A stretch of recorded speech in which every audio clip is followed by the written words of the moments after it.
schoolmates at syempre kasama pa rin natin si Armani and si Adam. So, ang double A agent natin today. So, going back to our discussion, hindi lamang mga Gen Z at Alpha Gen ang may sariling pauso. Diba? Kanya-kanyang trends nga daw, ika nga. Sa mga ibang pagkakataon din naman ay hindi daw sumusunod or hindi daw makasunod ang mga batang 90s sa gawi ng mga batang 80s. So, it's a very different way of adapting to different trends, no?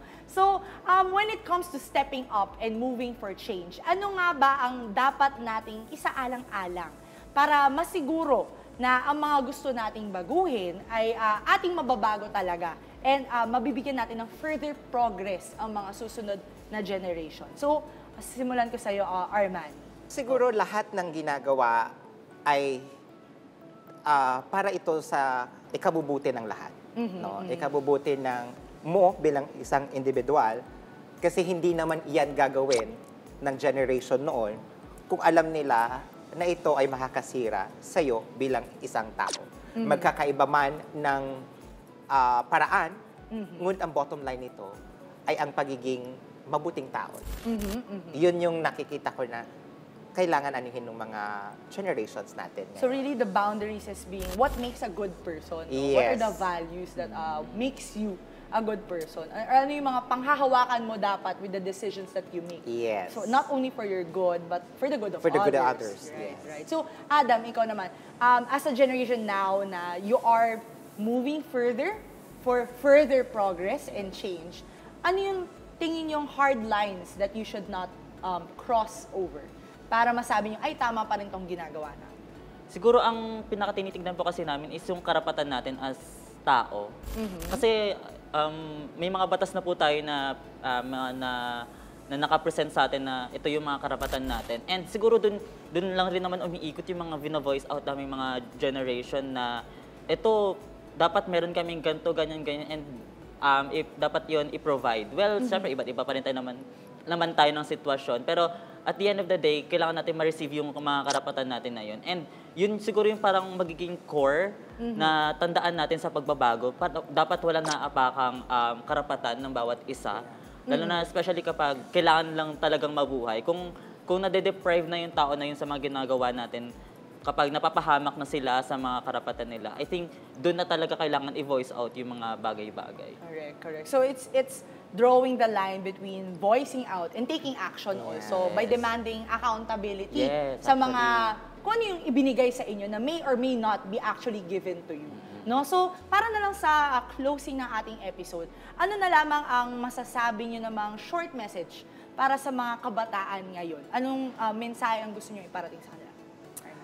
Siguro sa mga manonood natin, no, mapa-millennial ka, mapa-Gen Z ka, ang gawin lang natin ay tamang impormasyon, respeto, at laging bukas ang isipan natin sa bawat opinyon ng bawat individual. Mapa-Gen Z man yan o mapa-millennial. Yes. Okay. Adam, ikaw naman. Ayun, sa future generation, nandyan na sa inyo lahat ng access and sana gamitin niya ng maayos, wag abusuhin, gamitin ng tama and ayun, gamitin natin to as a tool for a bigger change. Kung hindi man siya societal change, at least individual change, gamitin natin siya ng tama. Right. Yun lang naman. Oh, thank you so much, Armani, and syempre kay Adam, no, mga very witty na nag-share ng kanilang mga opinion at syempre sa pagsama sa akin sa episode na ito bilang individual contributor tayo today. Thank you so much. Thank you po. I'm so glad to have you guys on the studio because it's such a huge refreshing perspective na makita na syempre iba yung napagdaanan nyo ngayon to someone who's smack right in the middle. And iba rin yung pinagdadaanan nyo ngayon. Kasi iba yung mga struggles ng previous generation, iba yung values that brought it to them.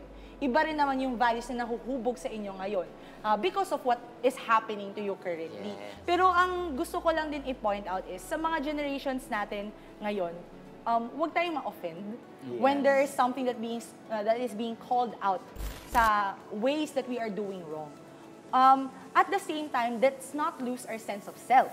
Yes. Kasi in this era where everything is open, accessible, everyone is reachable, it's so hard to fight for your attention. It's so hard to fight for your rights. So hard to fight for yourself. Kasi parang everyone has a say on something, but we're not really educating ourselves. Or is what they're saying to us with what they did before is right? Or is it something na nakasanayan na lang eh? So yun na lang yung lagi nating ginagawa. So siguro hindi to question about ageism or different generations. Let's introspect. Diba? Na parang, what made me the person I am today? What are the struggles na I could share with the younger generations na sana hindi na nila maranasan pa? Para naman sa mga younger generations, ano yung mga natutunan ba dapat natin from what the older generations have experienced? And we should give them respect for it. Yes, they may not have made all the right decisions, but they made the right decisions at the moment that they were present. So, kung meron tayong ayaw na nangyayari or ayaw na ginagawa, alamin muna natin bago tayo magsalita. Kasi maaaring ito yung gumana noon eh. Pero sure, hindi siya pwedeng gumana ngayon. Pero what ba yung pwede kong matutunan sa nangyari noon? At yun yung ia-apply ko ngayon. Para naman sa mga susunod na henerasyon na hindi na pa maranasan ito. Diba? So dapat tamang respeto, understanding, communication, and at the same time, empathy. Dapat lagi tayong makinig at makiisa lagi sa mga nararanasan ng lahat. Kasi that's what makes a good person, di ba? So bago tayo magtapos, nais namin magpasalamat sa Tayo Awards Foundation dahil pasok ang schoolmates sa validation interview qualifiers ng 10 accomplished youth organizations. From 752 entries lang naman po. Kabilang po tayo sa 60 qualifiers. So good luck po sa ating team at syempre sa lahat na naging guest natin sa show. Kasama namin kayo dito hanggang sa makarating tayo sa finals. At syempre, maraming salamat din po sa UP Community Broadcasters Society sa muling paggawad sa schoolmates bilang Most Development-Oriented Youth Program. Oh, taray! Ngunit muli, lahat ng ito ay para sa kabataan, para sa ating lahat. Maraming salamat po. And with that, sa bawat usapin sa bawat issue, may boses tayong mga kabataan. Sumali, makinig at makiisa dahil opinion natin ay mahalaga. Kaya naman sabay-sabay nating isigaw sa buong mundo, schoolmates, may pakialam ka! Sigaw ang